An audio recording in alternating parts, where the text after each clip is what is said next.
नमस्कार, जय हिंद भाइयों। आप देखे होंगे कि लगभग जब से सरकार 2014 से सत्ता में आई है, कई चीज़ें ऐसी हो रही हैं जिस पे न तो आम जनता का विचार मांगा जाता है कि हाँ कि उनका विचार क्या है। कई चीज़ें आती हैं और फिर कई चीज़ें वापस आ जाती वापस चली जाती हैं और लोगों को पता भी नहीं चलता। जैसे किसान आंदोलन था, सरकार अपने मन से ज़बरदस्ती बिना किसानों को बैठक में शामिल किए ही उनको लाती है।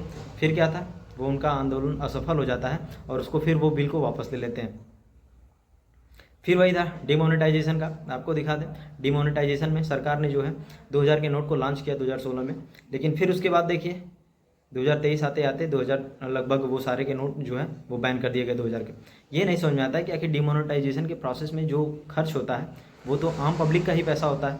वो सरकार तो अपने घर से पैसा ला नहीं रही है। फिर कोई भी अगर आप निर्णय या डिसीजंस अगर आप ले रहे हैं तो आप थोड़ा सोच समझ तो लिया करिए। आपके ग्रुप में अच्छे अच्छे लोग हैं।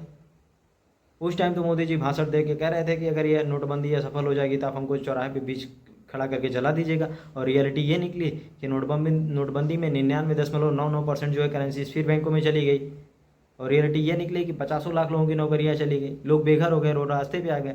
लेकिन साहब को इन सब चीज़ों से मतलब नहीं पड़ता है।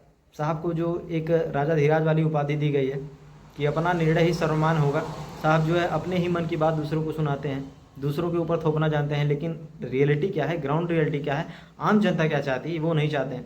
400 का सिलेंडर ये 1200 में बेच रहे हैं। सिलेंडर तो दे दिए हैं लेकिन लोगों के पास उसमें गैस भराने के पैसे नहीं हैं। इनको समझ में नहीं आता कोई भी योजना अगर ज़मीनी पे लाते हैं तो एक मध्यम और एक गरीब परिवार को ध्यान में रखते हुए बनाई जानी चाहिए।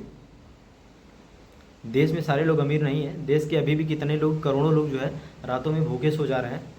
2021 का डाटा था कि 22 से 25 करोड़ लोग जो है ऐसे जो लोग थे जो रात में भूखे सो जा रहे थे। किस टाइप का आप दावा कर रहे हैं?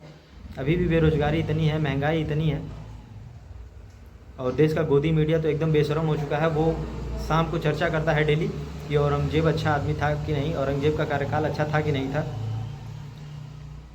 शर्म आनी चाहिए कम से कम। देश के वास्तविक मुद्दों, शिक्षा, स्वास्थ्य, बच्चों के कि मतलब उनके एजुकेशन में क्या चल रहा है, उनको रोज़गार कैसे दिलाया जाए, इन सब चीज़ों पे तो आप कभी मैटर नहीं, बहस नहीं होती आपके स्टूडियोज़ में।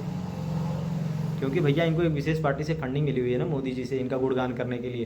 प्रोपोगेंडा के दम पे ही सत्ता में आए हैं और रियलिटी ये है, आप देखिएगा 2024 के चुनाव में मिट्टी पलीद हो जानी है इनकी। धन्यवाद।